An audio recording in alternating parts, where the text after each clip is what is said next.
ಪ್ರತಿ ಕ್ಷಣದ ಸುದ್ದಿಗಾಗಿ ಟಿವಿ9 ಕನ್ನಡ ಚಾನೆಲ್ಗೆ ಸಬ್ಸ್ಕ್ರೈಬ್ ಆಗಿ ಬೆಲ್ ಐಕಾನ್ ಒತ್ತಿ.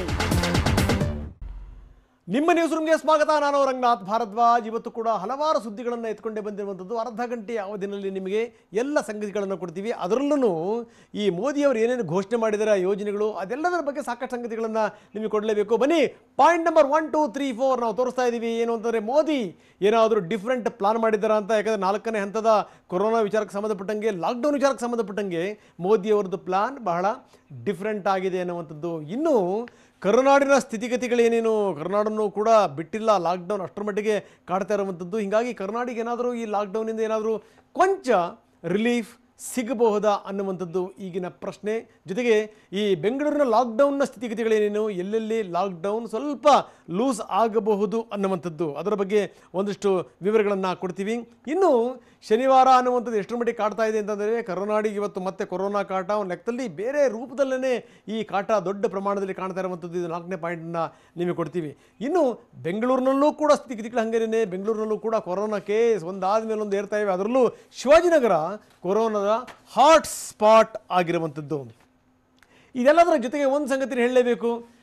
ಲಾಕ್ಡೌನ್ 4ನೇ ಹಂತದ ಲಾಕ್ಡೌನ್ ಶುರುವಾಗಿದೆ. ಲಾಕ್ಡೌನ್ ಆ ರೀತಿ ಇರಲ್ಲ, ಈ ರೀತಿ ಇರಲ್ಲ ಅನ್ನುವಂಥ ಮಾತುಗಳು ಕೂಡ ಕೇಳಿ ಬರ್ತಾ ಇದೆ. ಹಾಗಾದರೆ ನಿಜಕ್ಕೂ ಈ 4ನೇ ಹಂತದ ಲಾಕ್ಡೌನ್ ಹೇಗಿರುತ್ತೆ? ಸ್ವತಃ ಮೋದಿಯವರೇ ಹೇಳೋ ಪ್ರಕಾರ ಲಾಕ್ಡೌನ್ ಜೊತೆಗೇ ನಾವು ಬದುಕಬೇಕು, ಲಾಕ್ಡೌನ್ ಜೊತೆಗೇ ನಾವು ಹೋರಾಟ ಮಾಡಬೇಕು ಕೊರೋನಾ ವಿರುದ್ಧ ಅನ್ನುವಂಥ ಮಾತು. ಹಾಗಾದರೆ ನಿಜಕ್ಕೂ ಈ ಲಾಕ್ಡೌನಿಗೆ ರೂಲ್ಸ್ ಆ್ಯಂಡ್ ರೆಗ್ಯುಲೇಷನ್ಸ್ ಬೇರೆ ಬೇರೆ ರೀತಿಯಲ್ಲಿ ಇರುತ್ತಾ? ಹಾಗಾದರೆ ಏನೇನು ಇರಬಹುದು ಈ ಲಾಕ್ಡೌನ್ನಲ್ಲಿ? ಬನ್ನಿ ನೋಡೋಣ. Lockdown end. ನಾಳೆಗೆ ಲಾಕ್ಡೌನ್ 3.0 ದಿ ಎಂಡ್. ಸೋಮವಾರದಿಂದ ಏನಿದ್ರು ಲಾಕ್ಡೌನ್ 4.0 ಜಾರಿ. ಹೊಸ ಮಾರ್ಗಸೂಚಿ, ಹೊಸ ನಿಯಮ, ನವ ಭಾರತ. ಇಷ್ಟು ದಿನ ನಾವು ನೀವು ಬದುಕುತ್ತಿದ್ದ ರೀತಿ, ನಾವು ನೀವು ಪಾಲಿಸಲೇಬೇಕಿದ್ದ ನೀತಿ, ಮನೆಯಲ್ಲೇ ಕುಳಿತು ಕೊರೋನಾ ವಿರುದ್ಧ ಮಾಡ್ತಾಗಿದ್ದ ಜಂಗಿ ಕುಸ್ತಿ ಎಲ್ಲವೂ ಬದಲಾಗಲಿದೆ. ಯಾಕಂದ್ರೆ ಸೋಮವಾರದಿಂದ ಜಾರಿಯಾಗೋ ಲಾಕ್ಡೌನ್ ಕಳೆದ 3 ಲಾಕ್ಡೌನ್ಗಿಂತ ಕಂಪ್ಲೀಟ್ ಡಿಫ್ರೆಂಟ್.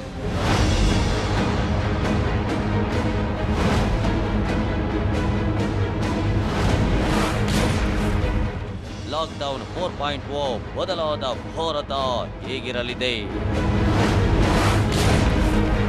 ಕೊರೋನಾ ಜೊತೆಗೆ ಬದುಕು ಆರಂಭವಾಗೇ ಬಿಟ್ಟ. ಎಸ್, ಮೇ 18ರಿಂದ ನಿಮ್ಮ ಜೀವನ ಶೈಲಿಯಲ್ಲಿ ಮಹಾ ಬದಲಾವಣೆಯಾಗುವುದು ನಿಶ್ಚಿತ. ಕಳೆದ ಕೆಲ ದಿನಗಳಿಂದ ಅಜ್ಞಾತವಾಸದಲ್ಲಿದ್ದ ಭಾರತೀಯರು ಸೋಮವಾರದಿಂದ ಬದಲಾದ ಭಾರತಕ್ಕೆ ಹೊಂದಿಕೊಳ್ಳಬೇಕಿದೆ. ಪ್ರಧಾನಿ ಮೋದಿ ಹೇಳಿರೋ ಹಾಗೆ ಅಟ್ಟಹಾಸಗೈಯುತ್ತಿರೋ ಕಿಲ್ಲರ್ ಕೊರೋನಾ ಜೊತೆಗೆ ಬದುಕೋ ಟೈಮ್ ಹತ್ತಿರ ಬಂದೇ ಬಿಟ್ಟಿದೆ. ಲಾಕ್ಡೌನ್ 4.0 ವೇಳೆ ದೇಶದ ಬಹುತೇಕ ಜನರು ಮನೆಯಿಂದ ಹೊರಬೀಳೋದು ಫಿಕ್ಸ್ ಆಗಿದೆ.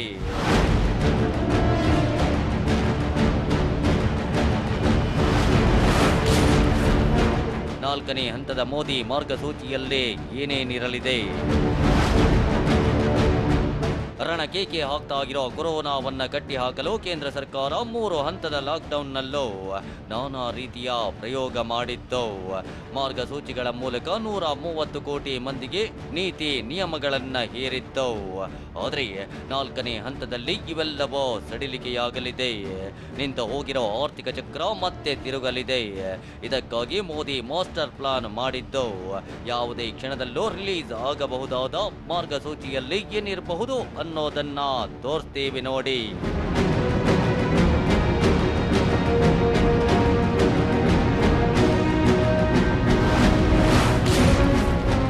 ನೂತನ ಮಾರ್ಗಸೂಚಿ ಪ್ರಕಾರ ಸೋಮವಾರದಿಂದ ದೇಶದಾದ್ಯಂತ ಲಾಕ್ಡೌನ್ ಸಡಿಲಗೊಳ್ಳೋ ಸಾಧ್ಯತೆ ಇದೆ. ಕಂಟೈನ್ಮೆಂಟ್ ಝೋನ್ಗಳಿಗೆ ಮಾತ್ರ ಲಾಕ್ಡೌನ್ ಸೀಮಿತವಾಗೋ ಸಾಧ್ಯತೆ ದಟ್ಟವಾಗಿದೆ.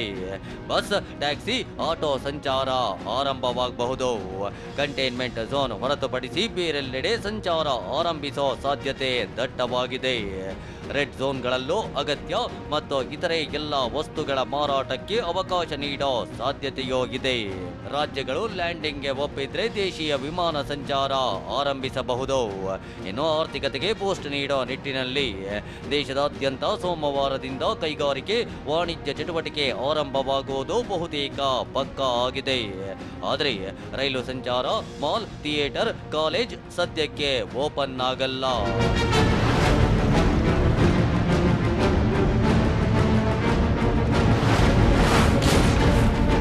ಮೇ 31ರವರೆಗೆ ಲಾಕ್ಡೌನ್ 4.0. ಮಾಸ್ಕ್, ಸಾಮಾಜಿಕ ಅಂತರ ಕಡ್ಡಾಯ. ಇನ್ನು ಸೋಮವಾರದಿಂದ ಜಾರಿಯಾಗಲಿರೋ ಲಾಕ್ಡೌನ್ 4.0 ಮೇ 31ರವರೆಗೂ ಮುಂದುವರಿಯೋ ಸಾಧ್ಯತೆ ಇದೆ ಎನ್ನಲಾಗುತ್ತಿದೆ. ಈ ನಡುವೆ 4ನೇ ಹಂತದ ಲಾಕ್ಡೌನ್ ಸಾಕಷ್ಟು ಸಡಿಲಿಕೆಯಾದರೂ ಜನರು ಮಾಸ್ಕ್ ಧರಿಸೋದು ಮತ್ತು ಸಾಮಾಜಿಕ ಅಂತರ ಕಾಯ್ದುಕೊಳ್ಳೋದು ಕಡ್ಡಾಯವಾಗಲಿದೆ. 3 ವರ್ಗಗಳ ಮೇಲೆ ಮೋದಿ ನಿಗಾ.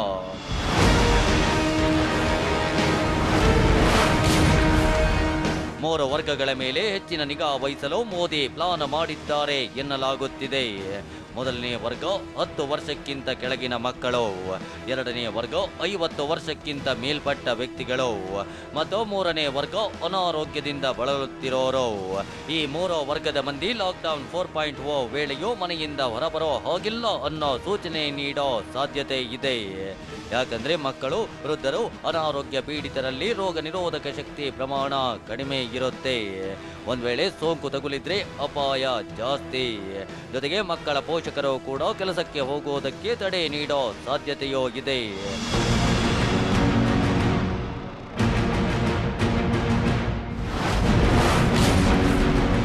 ರಾಜ್ಯದಲ್ಲೂ ಜಾರಿಯಾಗಲಿದೆ 4.0 ರೂಲ್ಸ್. ಮೋದಿ ಸರ್ಕಾರ ಲಾಕ್ಡೌನ್ 4.0 ಮಾರ್ಗಸೂಚಿ ಕರ್ನಾಟಕದಲ್ಲೂ ಜಾರಿಯಾಗಲಿದೆ. ಕರ್ನಾಟಕದ ಸ್ಥಿತಿಗತಿ ಬಗ್ಗೆ, ಇಲ್ಲಿರೋ ಲಾಕ್ಡೌನ್ ಸಡಿಲಿಕೆ ನಿಯಮದ ಬಗ್ಗೆ ಈಗಾಗಲೇ ಸಿಎಂ ಪ್ರಧಾನಿಗೆ ಮಾಹಿತಿ ನೀಡಿದ್ದಾರೆ. ಅಂತಿಮವಾಗಿ ಮೋದಿ ಸರ್ಕಾರದ ಮಾರ್ಗಸೂಚಿಯನ್ನೇ ಎಲ್ಲ ರಾಜ್ಯಗಳು ಪರಿಸ್ಥಿತಿಗನುಗುಣವಾಗಿ ಜಾರಿಗೊಳಿಸಬೇಕಿದೆ. ಹೀಗಾಗಿ ಇಡೀ ದೇಶವೇ ಮೋದಿ ಮಾರ್ಗಸೂಚಿಗಾಗಿ ಕಾಯುತ್ತಿದೆ.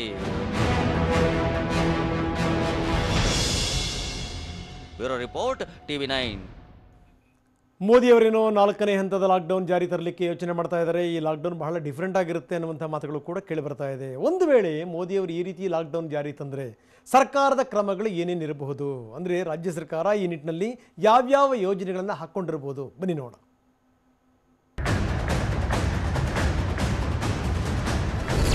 लॉकडाउन 4 नए रंग रूप वाला होगा।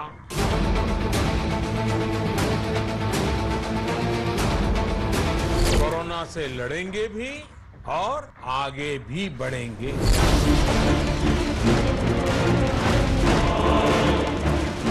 ಎಲ್ಲ ಅಂದ್ಕೊಂಡಂತೆ ಆಗಿದ್ರೆ ನಾಳೆ 3ನೇ ಭಾಗದ ಲಾಕ್ಡೌನ್ ಮುಗಿಬೇಕು. ಆದ್ರೆ ಮುಗಿಯಲ್ಲ ಅಂತ ಖುದ್ದು ಪ್ರಧಾನಿ ಮೋದಿಯೇ ಹೇಳಿದ್ದಾರೆ. ಅಷ್ಟೇ ಅಲ್ಲ, ಲಾಕ್ಡೌನ್ 4.0ನ ಹೊಸ ಸೂತ್ರಗಳನ್ನ, ಹೊಸ ನೀತಿ ನಿಯಮಗಳನ್ನ ಎಲ್ಲರೊಂದಿಗೂ ಚರ್ಚಿಸಿ ಲಾಕ್ಡೌನ್ ಹೀಗೆ ಇರಬೇಕು ಅನ್ನೋ ನೀಲನಕ್ಷೆ ರೆಡಿ ಮಾಡಿದ್ದಾರೆ. ಈಗೆತ್ತಿರೋ ಪ್ರಶ್ನೆ ಏನಪ್ಪಾ ಅಂದ್ರೆ, ಕರ್ನಾಟಕದಲ್ಲಿ ಲಾಕ್ಡೌನ್ ಹೇಗಿರುತ್ತೆ, ರಾಜ್ಯ ಸರ್ಕಾರ ಯಾವ್ಯಾವ ನಿಯಮ ರೂಪಿಸುತ್ತೆ? ಆದ್ರೆ ಸಿಎಂ ಯಡಿಯೂರಪ್ಪ ಎಲ್ಲಾ ಪ್ರಶ್ನೆಗಳಿಗೂ ಪ್ರಧಾನಿ ಮೋದಿ ಕಡೆಗೆ ಬೆರಳು ತೋರ್ತಿದ್ದಾರೆ.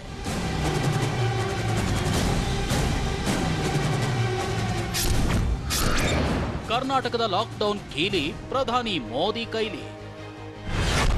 ಎಸ್, ಕರ್ನಾಟಕದ ಲಾಕ್ಡೌನ್ ಕೀಲಿ ಕೈ ಸದ್ಯ ಪ್ರಧಾನಿ ನರೇಂದ್ರ ಮೋದಿ ಕೈಲಿದೆ. ಹೀಗಾಗಿ ಸಿಎಂ ಬಿಎಸ್ವೈ ಪ್ರಧಾನಿ ಯಾವ ಸೂತ್ರ ಹೇಳ್ತಾರೋ, ಯಾವ ನಿಯಮಗಳನ್ನ ಜಾರಿಗೆ ತರ್ತಾರೋ ಅದನ್ನ ಚಾಚೂ ತಪ್ಪದೆ ಪಾಲಿಸ್ತೀವಿ ಅಂತಿದ್ದಾರೆ. ಆದ್ರೆ ಕರ್ನಾಟಕದಲ್ಲಿ ಲಾಕ್ಡೌನ್ ಹೇಗಿರಬೇಕು, ಎಲ್ಲೆಲ್ಲಿ ರಿಲೀಫ್ ಕೊಡಬೇಕು, ಎಲ್ಲೆಲ್ಲಿ ಬಿಗಿ ಮಾಡಬೇಕು ಅನ್ನೋದರ ಕಂಪ್ಲೀಟ್ ರಿಪೋರ್ಟ್ ಅನ್ನ ಸರ್ಕಾರ ಪ್ರಧಾನಿ ಮೋದಿಗೆ ಕಳಿಸಿದೆ. ಪ್ರಧಾನಿಯೂ ಸಹ ಅದೇ ರಿಪೋರ್ಟ್ ಆಧಾರದ ಮೇಲೆ ರೂಲ್ಸ್ ಗಳನ್ನ ತರಲಿದ್ದಾರೆ. ಹಾಗಾದ್ರೆ ಕರ್ನಾಟಕದಲ್ಲಿ ಲಾಕ್ಡೌನ್ 4.0 ರೂಲ್ಸ್ ಹೇಗಿರುತ್ತೆ? ರಾಜ್ಯದಲ್ಲಿ ನಾಡಿದ್ದು ಅಂದ್ರೆ ಮೇ 18ರಿಂದ ಏನೆಲ್ಲ ಓಪನ್ ಆಗುತ್ತೆ? ರೆಡ್, ಗ್ರೀನ್, ಆರೆಂಜ್ ಝೋನ್ಗಳ ಕಥೆ ಏನು? ಅದನ್ನೇ ಡೀಟೇಲ್ ಆಗಿ ತೋರಿಸ್ತೀವಿ ನೋಡಿ. ಕಂಟೈನ್ಮೆಂಟ್ ಝೋನ್ ಬಿಟ್ಟು ಉಳಿದೆಡೆ ರಿಲೀಫ್. ಎಸ್, ರಾಜ್ಯದಲ್ಲಿ ರೆಡ್, ಆರೆಂಜ್, ಗ್ರೀನ್ ಅಂತ ಝೋನ್ಗಳನ್ನ ಮಾಡಿದ್ರು ಈಗಾಗಲೇ ಕಂಟೈನ್ಮೆಂಟ್ ಝೋನ್ ಬಿಟ್ಟು ಉಳಿದೆಡೆ ಬಹುತೇಕ ರಿಲೀಫ್ ನೀಡಲಾಗಿದೆ. ಇದೀಗ ಮೇ 18ರಿಂದ ರಾಜ್ಯದಲ್ಲಿ ಮತ್ತಷ್ಟು ನಿಯಮಗಳನ್ನ ಸಡಿಲಗೊಳಿಸಲು ಸರ್ಕಾರ ಸಿದ್ಧವಾಗಿದೆ. ಅಂದಹಾಗೆ ಇಷ್ಟು ದಿನ ರಾಜ್ಯದಲ್ಲಿ ಬಸ್ಗಳ ಓಡಾಟ ಸಂಪೂರ್ಣ ಸ್ತಬ್ಧವಾಗಿತ್ತು. ಆದರೆ ಮೇ 18ರಿಂದ ಕೆಎಸ್ಆರ್ಟಿಸಿ ಬಸ್ ಸಂಚಾರ ಆರಂಭವಾಗುವ ಸಾಧ್ಯತೆ ಇದೆ ಎನ್ನಲಾಗಿದೆ. ಅಲ್ಲದೆ ಜಿಲ್ಲೆಗಳ ಮಧ್ಯೆ ಸಂಚಾರಕ್ಕೂ ಅವಕಾಶ ಸಿಗಬಹುದು. ಜೊತೆಗೆ ಹೊರ ರಾಜ್ಯಗಳಿಗೂ ಕೆಎಸ್ಆರ್ಟಿಸಿ ಬಸ್ ಸಂಚಾರ ಆರಂಭವಾಗುವ ಸಾಧ್ಯತೆ ಇದೆ. ಆದರೆ ಕಂಟೈನ್ಮೆಂಟ್ ಝೋನ್ಗಳಲ್ಲಿ ಮಾತ್ರ ಸಾರಿಗೆ ಸಂಚಾರಕ್ಕೆ ಅನುಮತಿ ಕೊಡಲ್ಲ. ಇನ್ನು ಬೆಂಗಳೂರಿನಿಂದ ಗ್ರೀನ್ ಝೋನ್ ಜಿಲ್ಲೆಗಳತ್ತ ಬಸ್ ಸಂಚಾರ ಆರಂಭವಾಗುವ ಸಾಧ್ಯತೆ ಇದೆ. ಆದರೆ ಬಸ್ನಲ್ಲಿ ನಿಗದಿತ ಪ್ರಯಾಣಿಕರು ಸಂಚಾರ ಅಂದ್ರೆ ಒಟ್ಟು ಸೀಟ್ನಲ್ಲಿ 50% ಪ್ರಯಾಣಿಕರಿಗೆ ಅವಕಾಶ ನೀಡಲಾಗುತ್ತೆ ಎನ್ನಲಾಗಿದೆ. ಅಂತಿಮವಾಗಿ ಎಸಿ ಬಸ್ಗಳ ಓಡಾಟಕ್ಕೆ ನಿರ್ಬಂಧ ಮುಂದುವರಿಕೆಯಾಗಲಿದೆ.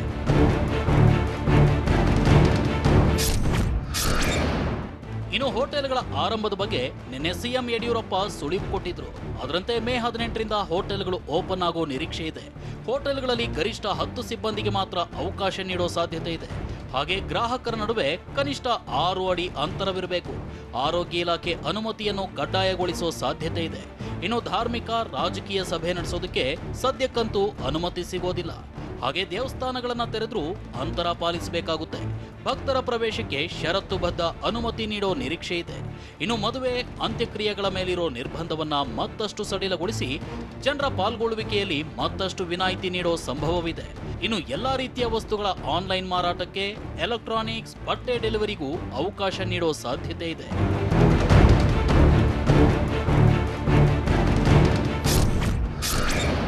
ವಿದ್ಯಾರ್ಥಿಗಳಿಗೆ ಪರೀಕ್ಷೆ ಸಮಯ ಹತ್ತಿರ ಬಂದೇ ಬಿಡ್ತು. ಹೌದು, ಕೊರೋನಾ ವಿರುದ್ಧ ಹೋರಾಡ್ತಲೇ ಲಾಕ್ಡೌನ್ ಸಡಿಲಗೊಳಿಸಲು ಸಜ್ಜಾಗಿರೋ ಸರ್ಕಾರ ನಿಂತು ಹೋಗಿದ್ದ ಪರೀಕ್ಷೆಗಳನ್ನು ಆರಂಭಿಸೋಕೆ ಮುಂದಾಗಿದೆ. ಅದರಂತೆ ಜೂನ್ ತಿಂಗಳ 2 ಅಥವಾ 3ನೇ ವಾರದಲ್ಲಿ ಎಸ್ಎಸ್ಎಲ್ಸಿ ಪರೀಕ್ಷೆ ನಡೆಸೋ ಸಾಧ್ಯತೆ ಇದೆ ಎನ್ನಲಾಗಿದೆ. ಸದ್ಯ ಸರ್ಕಾರ ದೂರದರ್ಶನದಲ್ಲಿ ಪುನರ್ಮನನ ಕಾರ್ಯಕ್ರಮ ನಡೆಸುತ್ತಿದ್ದು, ಪುನರ್ಮನನ ಕಾರ್ಯಕ್ರಮದ ಬಳಿಕ ಪರೀಕ್ಷೆ ನಡೆಯುವ ಸಾಧ್ಯತೆ ಇದೆ ಎನ್ನಲಾಗಿದೆ. ಅಲ್ಲದೆ ಪಿಯು ಇಂಗ್ಲಿಷ್ ಪರೀಕ್ಷೆ ದಿನಾಂಕವು ಸದ್ಯದಲ್ಲೇ ಪ್ರಕಟವಾಗುವ ಸಾಧ್ಯತೆ ಇದೆ. ಇಂಗ್ಲಿಷ್ ಪರೀಕ್ಷೆ ಬರೆಯಲು ವಿದ್ಯಾರ್ಥಿಗಳಿಗಿದ್ದ ಗೊಂದಲ ದೂರ ಮಾಡಲಿರುವ ಸರ್ಕಾರ ವಿದ್ಯಾರ್ಥಿಗಳು ಅವರ ಊರಿನಲ್ಲೇ ಪರೀಕ್ಷೆ ಬರೆಯಲು ವ್ಯವಸ್ಥೆ ಮಾಡಲು ನಿರ್ಧರಿಸಿದೆ. ಇದರ ಜೊತೆಗೆ ಮೇ 18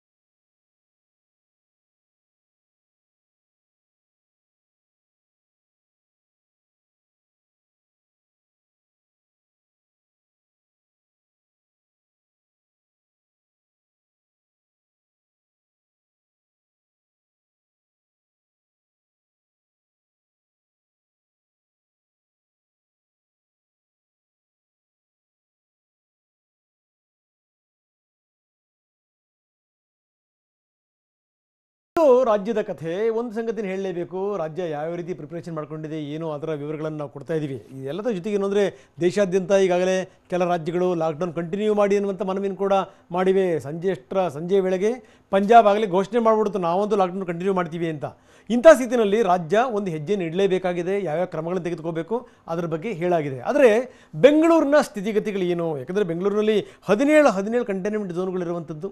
ನನಗನ್ನಿಸ್ತಾ ಇದೆ ಬೆಂಗಳೂರಿನಲ್ಲಿ ಇದೇ ರೀತಿಯ ಸ್ಥಿತಿಗತಿಗಳು ಮುಂದುವರೆದ್ರೆ ಜೀವನ ಮಾಡೋಕ್ಕೆ ಕಷ್ಟವಾಗುತ್ತೆ.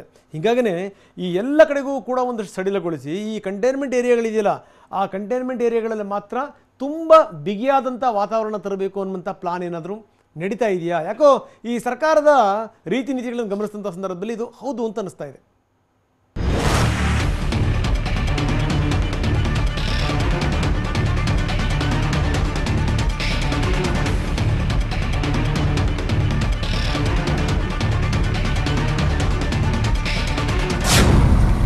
ಎಲ್ಲ ಜಿಲ್ಲೆಗಳದ್ದೇ ಒಂದು ತೂಕವಾದರೆ ರಾಜ್ಯದ ಶಕ್ತಿ ಕೇಂದ್ರ ರಾಜ್ಯ ರಾಜಧಾನಿ ಬೆಂಗಳೂರಿನದ್ದೇ ಒಂದು ತೂಕ. ಹೀಗಾಗಿ ಮೇ 18ರ ನಂತರ ಲಾಕ್ಡೌನ್ ಹೇಗಿರುತ್ತೆ ಅನ್ನೋದು ಬೆಂಗಳೂರಿಗರನ್ನು ಟೆನ್ಷನ್ಗೆ ದೂಡಿದೆ. ಪ್ರಧಾನಿ ಮೋದಿ ರೂಲ್ಸ್ ಬೆಂಗಳೂರಿಗೆ ಹೇಗೆ ಅನ್ವಯವಾಗುತ್ತೆ? ಈ ಬಾರಿ ಲಾಕ್ಡೌನ್ನಲ್ಲಿ ಯಾವುದಕ್ಕೆಲ್ಲ ಪರ್ಮಿಷನ್ ಸಿಗುತ್ತೆ? ಬೆಂಗಳೂರಿನಲ್ಲಿ ಬಂದಾಗಿರೋ ಸೇವೆಗೆಲ್ಲ ಅನುಮತಿ ಸಿಗುತ್ತಾ ಅನ್ನೋದನ್ನ ಡೀಟೇಲ್ ಆಗಿ ಹೇಳ್ತೀವಿ ನೋಡಿ.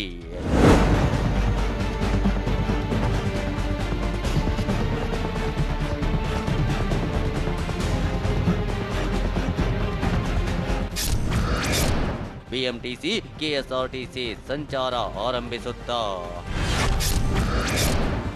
ಆಟೋ ಟ್ಯಾಕ್ಸಿಗಳು ಮತ್ತೆ ರಸ್ತೆಗೆ ಇಳಿಯುತ್ತವ.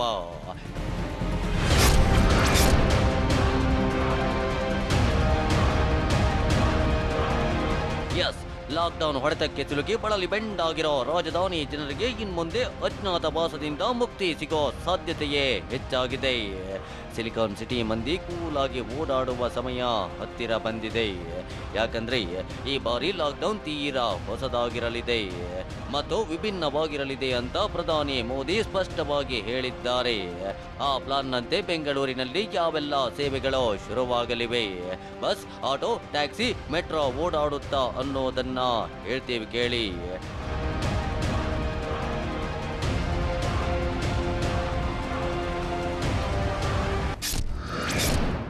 ಲಾಕ್ಡೌನ್ 4.0 ನಲ್ಲಿ ಬೆಂಗಳೂರಿನಲ್ಲಿ ಬಿಎಂಟಿಸಿ ರಸ್ತೆಗೆ ಇಳಿಯೋ ಸಾಧ್ಯತೆ ಹೆಚ್ಚಿದೆ.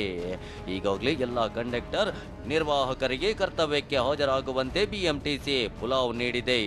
ಇದು ಬಿಎಂಟಿಸಿ ಸಂಚಾರ ಶುರುವಾಗುತ್ತೆ ಅನ್ನೋದಕ್ಕೆ ಹಿಂಟ್ ಕೊಟ್ಟಿದ್ದು. ಒಂದೊಮ್ಮೆ ಸಂಚಾರ ಶುರುವಾದರೂ ನಿಗದಿತ ಪ್ರಯಾಣಿಕರಿಗೆ ಮಾತ್ರ ಅವಕಾಶ ಕೊಡುವ ಸಾಧ್ಯತೆ ಇದೆ. ಅಂದ್ರೆ ಒಂದು ಬಸ್ನಲ್ಲಿ 50% ಮಾತ್ರ ಪ್ರಯಾಣಿಕರಿರಬೇಕು ಅಂತ ನಿಯಮ ಜಾರಿ ಮಾಡೋ ಸಾಧ್ಯತೆ ಇದೆ. ಇದಿಷ್ಟೇ ಅಲ್ಲದೆ ಇನ್ನು ವಿವಿಧ ಸೇವೆಗಳು ಪುನರಾರಂಭವಾಗುವ ಸಾಧ್ಯತೆ ಹೆಚ್ಚಿದೆ.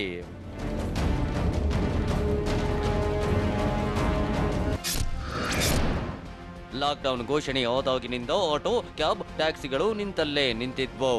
ಆದರೆ ಲಾಕ್ಡೌನ್ 4.0ದಲ್ಲಿ ಆಟೋ, ಕ್ಯಾಬ್, ಟ್ಯಾಕ್ಸಿಗಳು ಮತ್ತೆ ರೋಡಿಗಿಳಿಯೋ ಸಾಧ್ಯತೆ ಹೆಚ್ಚಿದೆ. ಇದಲ್ಲದೆ ಜಿಮ್ಗಳು, ಫಿಟ್ನೆಸ್ ಸೆಂಟರ್ಗಳನ್ನ ಮತ್ತೆ ಓಪನ್ ಮಾಡುವ ಬಗ್ಗೆ ಸರ್ಕಾರ ಚಿಂತನೆ ನಡೆಸಿದೆ ಎನ್ನಲಾಗ್ತಿದೆ. ಇದರ ಜೊತೆಗೆ ಕ್ಲಬ್ಗಳು, ಗಾಲ್ಫ್ ಕ್ಲಬ್ಗಳು ಮತ್ತೆ ಪುನರಾರಂಭವಾಗುವ ಬಗ್ಗೆಯೂ ಸರ್ಕಾರ ಚರ್ಚೆ ನಡೆಸಿದ್ಯಂತೆ. ಇದೆಲ್ಲದರ ಜೊತೆಗೆ ದೇವಸ್ಥಾನಗಳ ಬಾಗಿಲು ಕೂಡ ತೆರೆಯೋ ಮುನ್ಸೂಚನೆ ಸಿಕ್ಕಿದ್ದು. ಕೇಂದ್ರ ಸರ್ಕಾರ ಅನುಮತಿಗೆ ಸೂಚಿಸಿದ್ದೇ ಆದಲ್ಲಿ ಕೂಡಲೇ ರಾಜ್ಯ ಸರ್ಕಾರ ಅಧಿಕೃತ ಆದೇಶ ಪ್ರಕಟಿಸಲಿದೆ.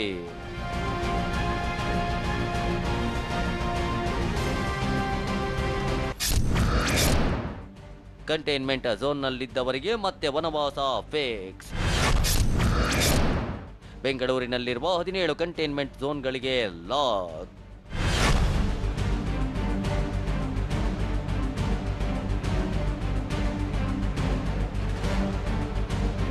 ನಿಜ, ನಾವು ಮೇಲೆ ಹೇಳಿದ ಎಲ್ಲಾ ಸೇವೆಗಳು ಕಂಟೈನ್ಮೆಂಟ್ ವಲಯದಲ್ಲೇ ಇರಲ್ಲ. ಈ ಕಂಟೈನ್ಮೆಂಟ್ ಝೋನ್ಗಳಲ್ಲಿ ಮೊದಲಿನಂತೆಯೇ ಟೈಟ್ ಲಾಕ್ಡೌನ್ ಮುಂದುವರಿಯಲಿದೆ. ಈ ಸ್ಟ್ರಿಕ್ಟ್ ರೂಲ್ಸ್ಗಳು ರಾಜಧಾನಿಯ 17 ಕಂಟೈನ್ಮೆಂಟ್ ಝೋನ್ಗಳಿಗೆ ಅನ್ವಯ ಆಗಲಿವೆ.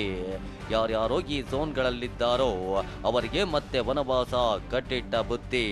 ಹಾಗಾದ್ರೆ ಆ ಝೋನ್ಗಳು ಯಾವುದು ಅಂತ ತೋರಿಸ್ತೀವಿ ನೋಡಿ.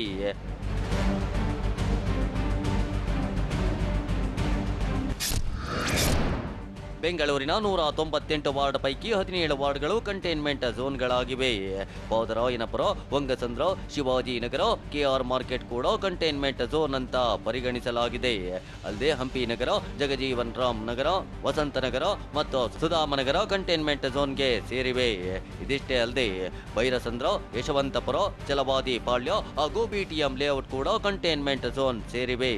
ಜೊತೆಗೆ ಮಲ್ಲೇಶ್ವರಂ, ಎಚ್ಬಿಆರ್ ಲೇಔಟ್, ದೀಪಾಂಜಲಿ ನಗರ, ಬೇಗೂರು ಹಾಗೂ ಬಿಳೇಕಳ್ಳಿ ವಾರ್ಡ್ಗಳಿಗೆ ಲಾಕ್ಡೌನ್ 4.0 ಯಾವುದೇ ರಿಲೀಫ್ ಸಿಗಲ್ಲ ಅಂತ ಹೇಳಲಾಗ್ತಿದೆ.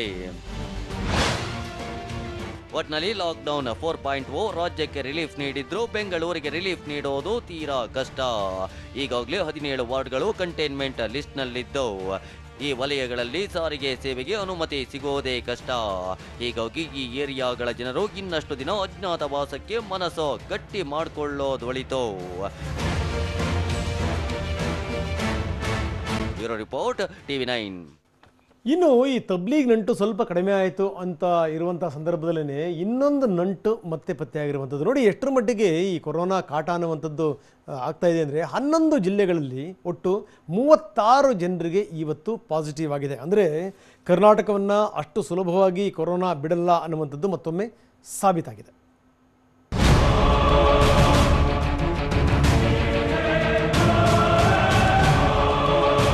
ಕೊರೋನಾ ಸೋಂಕಿತರು ಹೆಚ್ಚಾಗ್ತಾರೆ. ಮಹಾರಾಷ್ಟ್ರದಿಂದ ಮೂಲದಿಂದ ಬಂದಿರತಕ್ಕಂಥವರೇ ಸುಮಾರು 45-50 ಜನ ಇದ್ದಾರೆ. ಸರ್ಕಾರ ಅದಕ್ಕೆ ಬೇಕಾದಂಥ ಎಲ್ಲ ಸಿದ್ಧತೆಗಳನ್ನು ಮಾಡ್ಕೊಂಡಿದ್ದೀವಿ. ಬಾಗಲಕೋಟೆಯಿಂದ ಬೆಂಗಳೂರು ತನಕ, ಕಲಬುರಗಿಯಿಂದ ಕರಾವಳಿವರೆಗೂ, ಶಿವಮೊಗ್ಗದಿಂದ ಧಾರವಾಡದವರೆಗೆ ಎಲ್ಲೆಂದರಲ್ಲಿಗೆ ನುಗ್ಗಿದೆ. ಕಂಡವರಿಗೆ ಒಕ್ಕರಿಸಿದೆ. ಮುಂಬೈನಿಂದ ಬಂದವರನ್ನ ಬಿಡದೆ ಕಾಡ್ತಿದೆ. ಸೋಂಕಿತರ ಜೊತೆ ಸುಳಿದಾಡಿದವರಿಗೂ ಅನಾಮತ್ತಾಗಿ ಸುತ್ತುಕೊಳ್ತಿದೆ. ಅಲ್ಲದೆ ಇವತ್ತು ಉಡುಪಿಯಲ್ಲಿ ಬಲಿ ಕೂಡ ಪಡೆದಿದೆ.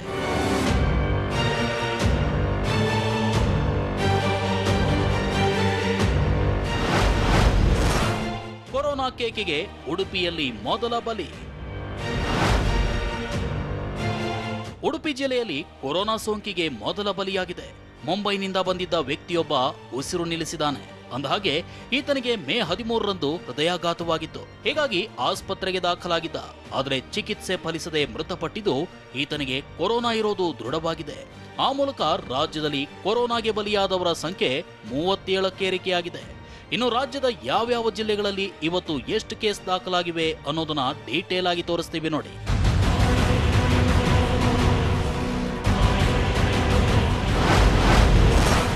ಬೆಂಗಳೂರು, ಕಲಬುರಗಿಯಲ್ಲಿ ಕೊರೋನಾ ಹಾವಳಿ. 11 ಜಿಲ್ಲೆಯ 36 ಜನರಿಗೆ ವೈರಸ್ ಅಟ್ಯಾಕ್. ಎಸ್, ಇವತ್ತು ರಾಜ್ಯದ ಬರೋಬ್ಬರಿ 11 ಜಿಲ್ಲೆಗಳಿಗೆ ಎಂಟ್ರಿ ಆಗಿರೋ ಕೊರೋನಾ 36 ಜನರ ದೇಹ ಸೇರಿದೆ. ಆ ಮೂಲಕ ತನ್ನ ಸಂಖ್ಯೆಯನ್ನ ಬರೋಬ್ಬರಿ 1092ಕ್ಕೆ ತೆಗೆದುಕೊಂಡು ಹೋಗಿದೆ. ಅದರಲ್ಲೂ ಬೆಂಗಳೂರಿನಲ್ಲಿ ಹೌಸ್ ಕೀಪರ್ನ ನಂಟೆ ದುಬಾರಿಯಾಗಿದ್ರೆ, ಕಲಬುರಗಿಯಲ್ಲಿ ಸೋಂಕಿತನ ಸಂಪರ್ಕದಿಂದಲೇ ವೈರಸ್ ಹರಡುತ್ತಿದೆ. ಶಿವಮೊಗ್ಗಕ್ಕೂ ಹೊಡೆತ ಕೊಟ್ಟು ಹಾಸನದಲ್ಲೂ ಅಬ್ಬರಿಸಿದೆ.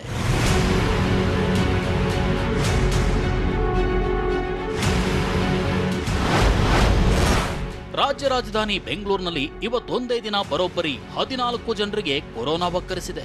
ಆ ಮೂಲಕ ನಗರದಲ್ಲೇ ಬರೋಬ್ಬರಿ 216 ಜನರಿಗೆ ಕೊರೋನಾ ಒಕ್ಕರಿಸಿದೆ. ಸೋಂಕಿತನ ಸಂಪರ್ಕದಿಂದ ಇಲ್ಲಿ ವೈರಸ್ ಹರಡಿದೆ.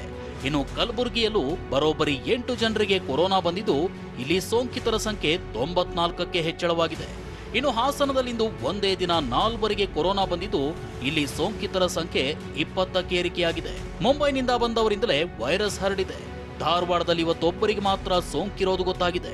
ಆ ಮೂಲಕ ಜಿಲ್ಲೆಯಲ್ಲಿ ಕೊರೋನಾ ಇರೋರ ಸಂಖ್ಯೆ 22ಕ್ಕೆ ಹೆಚ್ಚಳವಾಗಿದೆ. ಮುಂಬೈಗೆ ಹೋಗಿ ಬಂದವನಿಗೆ ಇವತ್ತು ಸೋಂಕು ತಗುಲಿದೆ. ಇನ್ನು ಉಡುಪಿಯಲ್ಲಿ ಇವತ್ತು 1 ವರ್ಷದ ಮಗುವಿಗೆ ವೈರಸ್ ಹರಡಿದೆ. ಇಲ್ಲಿ ಸೋಂಕಿತರ ಸಂಖ್ಯೆ 9ಕ್ಕೆ ಏರಿಕೆಯಾಗಿದೆ. ಇನ್ನು ಮಂಡ್ಯದಲ್ಲೂ ಒಬ್ಬರಿಗೆ ವೈರಸ್ ಒಕ್ಕರಿಸಿದೆ. ಈತ ಕೋಲಾರ, ಬೆಂಗಳೂರಿನಲ್ಲಿ ರೌಂಡ್ಸ್ ಹಾಕಿ ಬಂದಿದ್ದ. ಆ ಮೂಲಕ ಜಿಲ್ಲೆಯಲ್ಲಿ ಸೋಂಕಿತರ ಸಂಖ್ಯೆ ಅರ್ಧ ಶತಕ ಬಾರಿಸಿದೆ. ಇನ್ನು ದಾವಣಗೆರೆಯಲ್ಲೂ ಒಬ್ಬರಿಗೆ ಸೋಂಕು ಹರಡಿದ್ದು ಜಿಲ್ಲೆಯಲ್ಲಿ ಸೋಂಕಿತರ ಸಂಖ್ಯೆ ಬರೋಬ್ಬರಿ 89ಕ್ಕೆ ತಲುಪಿದೆ. ಇನ್ನು ಬಳ್ಳಾರಿಯಲ್ಲೂ ಇವತ್ತೊಬ್ಬರಿಗೆ ವೈರಸ್ ಹರಡಿದ್ದು ಇಲ್ಲಿ ಸೋಂಕಿತರ ಸಂಖ್ಯೆ 18ಕ್ಕೆ ಹೆಚ್ಚಳವಾಗಿದೆ.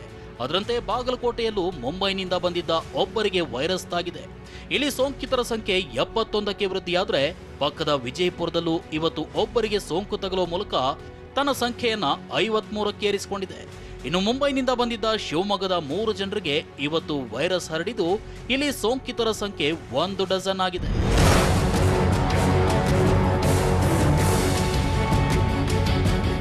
ಒಟ್ನಲ್ಲಿ ರಾಜ್ಯದಲ್ಲಿ ಇವತ್ತು ಬರೋಬ್ಬರಿ 11 ಜಿಲ್ಲೆಗಳಿಗೆ ಎಂಟ್ರಿ ಕೊಟ್ಟಿರೋ ಕೊರೋನಾ ಒಂದೇ ದಿನ 36 ಜನರಿಗೆ ಒಕ್ಕರಿಸಿ ತನ್ನ ಸಂಖ್ಯೆಯನ್ನ ಬರೋಬ್ಬರಿ 1092ಕ್ಕೆ ತೆಗೆದುಕೊಂಡು ಹೋಗಿದೆ. Bureau report, TV9.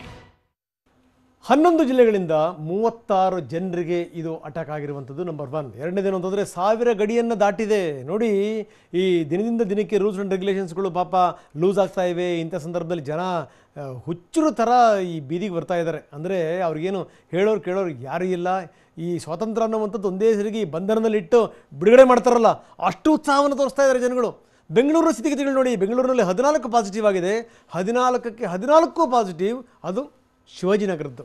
ಅಂದರೆ ಮುಂದಿನ ದಿನಗಳಲ್ಲಿ ಏನಾಗ್ಬೋದು, ಯಾಕಂದರೆ ಸಚಿವ ಸುಧಾಕರ್ ಹೇಳ್ತಾ ಇದ್ರು, ಇನ್ನೂ ಕೂಡ ಕೊರೋನಾ ಮುಂದಿನ ದಿನಗಳಲ್ಲಿ ಜಾಸ್ತಿ ಆಗುತ್ತೆ. ಈ ನೋಡಿ, ಇವತ್ತು ರಾತ್ರಿಯಿಂದ ಅಥವಾ ನಾಳೆಯಿಂದ ಈ ಲಾಕ್ಡೌನ್ ಸಂಪೂರ್ಣ ಸಡಿಲಿಕೆ ಆಗುತ್ತೆ. ಕಂಟೈನ್ಮೆಂಟ್ ಝೋನ್ಗಳನ್ನು ಬಿಟ್ಟು ಇನ್ನು ಉಳಿದ ಎಲ್ಲ ಕಡೆಗೂ ಜನ ಓಡಾಡಬೋದು. ಬಸ್ಗಳು ಬರ್ತವೆ, ಜೊತೆಗೆ ಟ್ಯಾಕ್ಸಿಗಳು ಓಡಾಡೋಕ್ಕೆ ಶುರು ಮಾಡ್ತವೆ. ಇವೆಲ್ಲ ಸಡಿಲಿಕೆಗಳಾದಮೇಲೆ ಇನ್ನೂ ಕೂಡ ರೋಗಿಗಳ ಸಂಖ್ಯೆ ಜಾಸ್ತಿ ಆದರೆ ಆಶ್ಚರ್ಯ ಇಲ್ಲ. ಒಂದೇ ಒಂದೇನಪ್ಪ ಅಂತಂದರೆ, ನೀವು ಸ್ವಲ್ಪ ಹುಷಾರಾಗಿರಬೇಕು. ಮೈ ಮರೆತರೆ ಅಪಾಯ ಗ್ಯಾರಂಟಿ. ಬೆಂಗಳೂರಿಗೆ ಭಯ ಭೀತಿ ಎನ್ನುವಂಥದ್ದು ಖಂಡಿತವಾಗಲೂ ತಪ್ಪಿಲ್ಲ. ಯಾಕಂದರೆ ಬೆಂಗಳೂರಿನಲ್ಲಿ ದಿನದಿಂದ ದಿನಕ್ಕೆ ಕೇಸ್ಗಳ ಸಂಖ್ಯೆ ಜಾಸ್ತಿ ಆಗ್ತಾ ಇದೆ. ಆದರೂ ನಮ್ಮ ಜನಗಳಿಗೆ ಎಚ್ಚರಿಕೆ ಎನ್ನುವಂಥದ್ದಿಲ್ಲ. ಕೆಲವೊಂದು ಪ್ರದೇಶಗಳಲ್ಲಂತೂ ನೀವೇನು ಬ್ಯಾರಿಕೇಡ್ ಹಾಕಿ, ಬೇಲಿ ಹಾಕಿ, ಕಾಂಪೌಂಡೇ ಕಟ್ಟಿ ಜನ ಅವರು ಯಾವುದೇ ಕಾರಣಕ್ಕೂ ಅಂಜಲ್ಲ, ಅಳಕಲ್ಲ. ಎಲ್ಲೋ ಒಂದು ಕಡೆ ಕಾಂಪೌಂಡ್ ಹಾರು ಹೋಗೋದು, ತಪ್ಪಿಸ್ಕೊಂಡು ಹೋಗೋದು ಅವರಿಗೆ ರೂಢಿ ಆಗೋಗ್ಬಿಟ್ಟಿದೆ. ನೋಡಿ, ಇವತ್ತು ಬೆಂಗಳೂರಿನಲ್ಲಿ 14 ಕೇಸ್ಗಳು ಬೆಳಕಿಗೆ ಬಂದಿವೆ. 14 ಕೇಸ್ಗಳು ಶಿವಾಜಿನಗರದವು. ಮುಂದಿನ ದಿನಗಳಲ್ಲಿ ಬೆಂಗಳೂರಿನಲ್ಲಿ ಇನ್ನಷ್ಟು ಪ್ರಕರಣಗಳು ಜಾಸ್ತಿ ಆದರೆ ಆಶ್ಚರ್ಯ ಇಲ್ಲ. ಲಾಕ್ಡೌನ್ ಬೇರೆ ಸಡಿಲಾಗ್ತಾ ಇದೆ. ಇನ್ನು ದೇವರೇ ಕಾಪಾಡಬೇಕು ಅಂತ ಸ್ಥಿತಿ ಬೆಂಗಳೂರದು.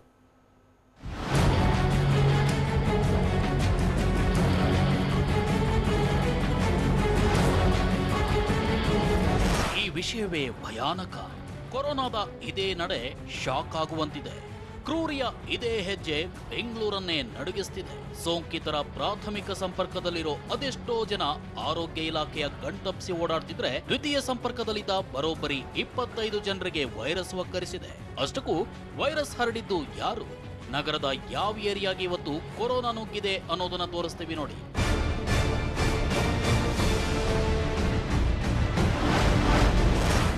ದ್ವಿತೀಯ ಸಂಪರ್ಕ ವಿಷತಕ ನಾಟ್ ಔಟ್. ಹೌಸ್ ಕೀಪರ್ ನಂಟಿಗೆ ಶಿವಾಜಿನಗರ ತಂಡ. ಪಾದರಾಯನಪುರದ ಸೋಂಕು ಕಡಿಮೆಯಾಗಿದೆ. ಹೊಂಗಸಂದ್ರದ ಆರ್ಭಟವೂ ನಿಂತಿದೆ. ಟಿಪ್ಪು ನಗರ, ಮಂಗಮ್ಮನಪಾಳ್ಯ, ಕೆಆರ್ ಮಾರ್ಕೆಟ್ ನಂಟಿನಿಂದ ಇವತ್ಯಾರಿಗೂ ಸೋಂಕು ಹರಡಿಲ್ಲ. ಆದ್ರೆ ಅದೊಂದು ನಂಟು ಬೆಂಗಳೂರಿನಲ್ಲೇ ಕೊರೋನಾ ದ್ವಿಶತಕ ಬಾರಿಸುವಂತೆ ಮಾಡಿತ್ತು. ದ್ವಿಶತಕದ ಬಳಿಕವೂ ಅದೇ ನಂಟು ಮುನ್ನುಗ್ತಿದೆ. ಎಸ್, ಶಿವಾಜಿನಗರದಲ್ಲಿ ಸೋಂಕಿನ ಖಾತೆ ಆರಂಭಿಸಿದ್ದ ಹೌಸ್ ಕೀಪರ್ ಇವತ್ತು ಬರೋಬ್ಬರಿ 14 ಜನರಿಗೆ ಸೋಂಕು ಹಂಚಿದ್ದಾನೆ. ಶಾಕಿಂಗ್ ವಿಷಯ ಅಂದ್ರೆ, ಇವತ್ತು ಸೋಂಕು ಬಂದಿರೋರು ದ್ವಿತೀಯ ಸಂಪರ್ಕದಲ್ಲಿದ್ದವರು. ಆ ಮೂಲಕ ಬೆಂಗಳೂರಿನಲ್ಲೇ ಸೋಂಕಿತರ ಸಂಖ್ಯೆ ಬರೋಬ್ಬರಿ 216ಕ್ಕೆ ಏರಿಕೆಯಾಗಿದೆ. ಅಷ್ಟಕ್ಕೂ ಈ ಒಬ್ಬ ಸೋಂಕಿತನಿಂದಲೇ ಶಿವಾಜಿನಗರದಲ್ಲಿ ಎಷ್ಟು ಜನರಿಗೆ ಕೊರೋನಾ ಬಂದಿದೆ ಅನ್ನೋ ಪೇನ್ ಟು ಪೇನ್ ಮಾಹಿತಿಯನ್ನ ತೋರಿಸ್ತೀವಿ ನೋಡಿ. ಶಿವಾಜಿನಗರದ ಕ್ವಾರಂಟೈನ್ ಹೋಟೆಲ್ ಒಂದರಲ್ಲಿ ಹೌಸ್ ಕೀಪರ್ ಆಗಿದ್ದ ವ್ಯಕ್ತಿಗೆ ಮೇ 5ರಂದು ಕೊರೋನಾ ಇರೋದು ಗೊತ್ತಾಗಿತ್ತು. ರೋಗಿ ಸಂಖ್ಯೆ 420ರ ಸಂಪರ್ಕದಿಂದ ಕೊರೋನಾ ಬಂದಿತ್ತು. ಈತನ ಪ್ರಾಥಮಿಕ ಸಂಪರ್ಕದಿಂದ ಮೇ 8ರಂದು 4ವರಿಗೆ ವೈರಸ್ ಹರಡಿತ್ತು. ಡೆಡ್ಲಿ ವಿಷಯ ಅಂದ್ರೆ, ಈತನ ದ್ವಿತೀಯ ಸಂಪರ್ಕದಲ್ಲಿದ್ದ 11 ಜನರಿಗೆ ಮೇ 15ರಂದು ಕೊರೋನಾ ಬಂದ್ರೆ, ಇವತ್ತು ಕೂಡ ಸೆಕೆಂಡರಿ ಕಾಂಟ್ಯಾಕ್ಟ್ ನಲ್ಲಿದ್ದ ಬರೋಬ್ಬರಿ 14 ಜನರಿಗೆ ವೈರಸ್ ಅಟ್ಯಾಕ್ ಆಗಿದೆ. ಆ ಮೂಲಕ ಹೌಸ್ ಕೀಪರ್ ಸಂಪರ್ಕದಿಂದಲೇ 29 ಮಂದಿಗೆ ವೈರಸ್ ಹರಡಿದೆ.